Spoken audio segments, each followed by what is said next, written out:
Aujourd'hui, je vais partager avec vous la recette de sablé diamant avec seulement 3 ingrédients que je vous mettrai dans le descriptif de la recette. Dans un saladier, j'ai mis le sucre et le beurre.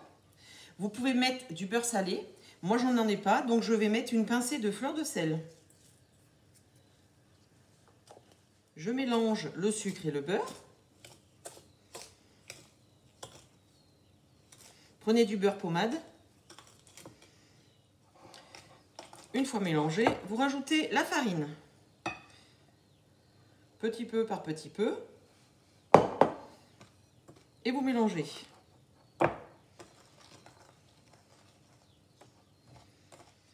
Quand toute la farine est dedans,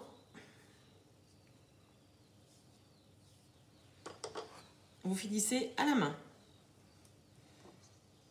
Ma pâte est mélangée, vous devez obtenir cette texture. Elle est molle, hein.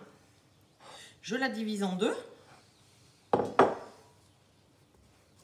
Vous commencez à faire une sorte de boudin.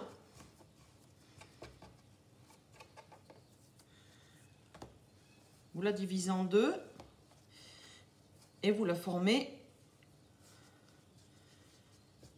en boudin. Je fais de même pour l'autre.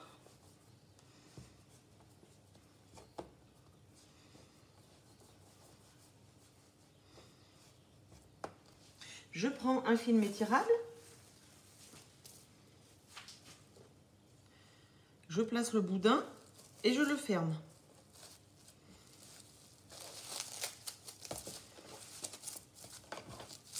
Je roule un peu. Je fais de même pour le deuxième boudin. Je vais les placer 30 minutes au congèle. Au bout des 30 minutes, vous sortez les boudins et vous les laissez revenir à température ambiante pendant 10 minutes. Au bout des 10 minutes, j'ai enlevé le film étirable. Je mets du sucre sur mon papier sulfurisé et je vais enrouler le boudin de pâte uniformément sur le tour. Et je fais ça pour les 4 petits boudins.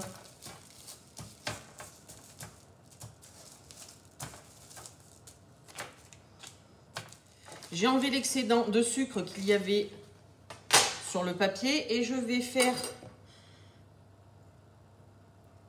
des parts d'à peu près environ 1 cm à 1,5 cm.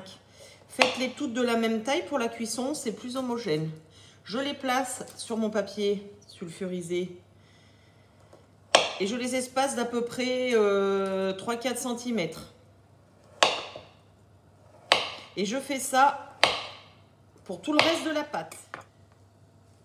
Mes sablés sont prêts. J'ai préchauffé mon four à 180 et je vais les cuire 15 minutes plus ou moins selon votre four. Les sablés sont cuits.